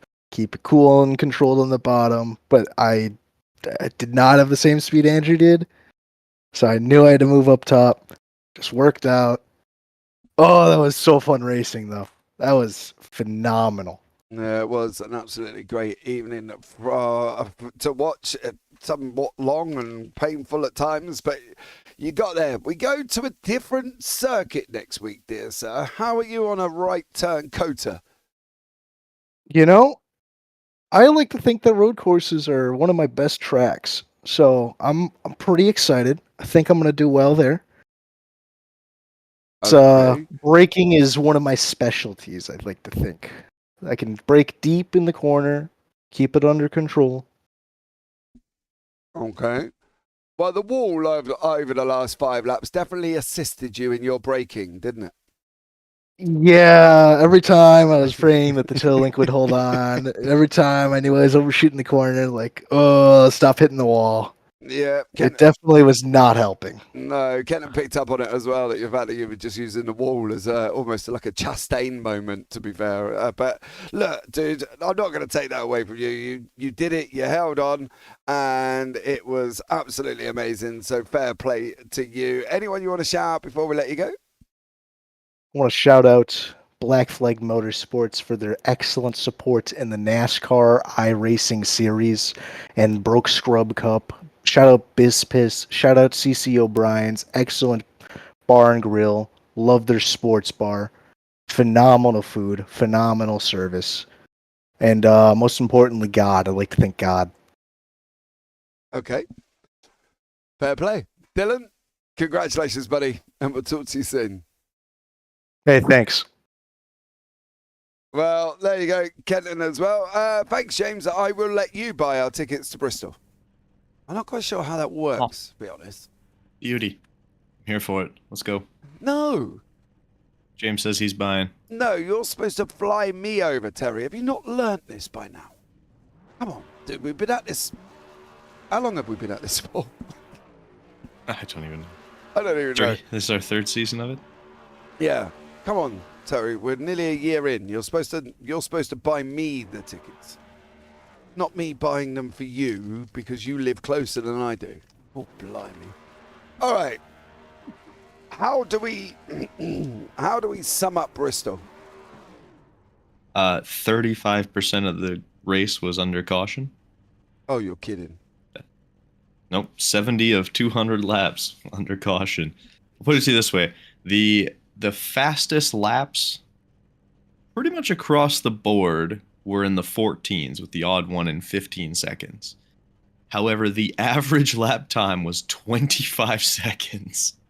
Oh, blimey. So that's about how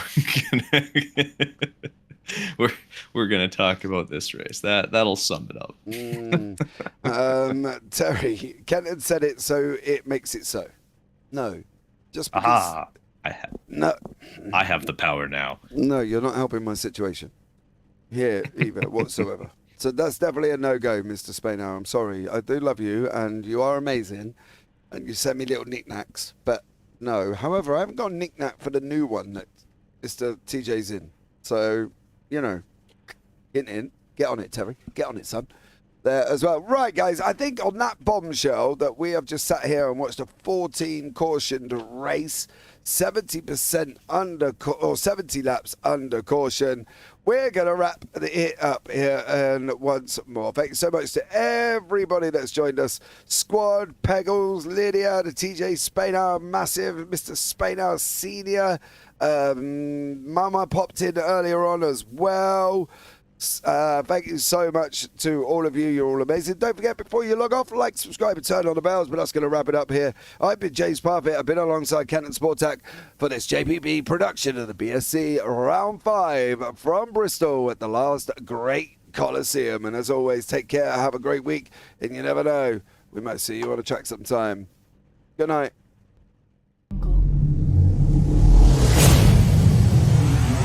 Jungle.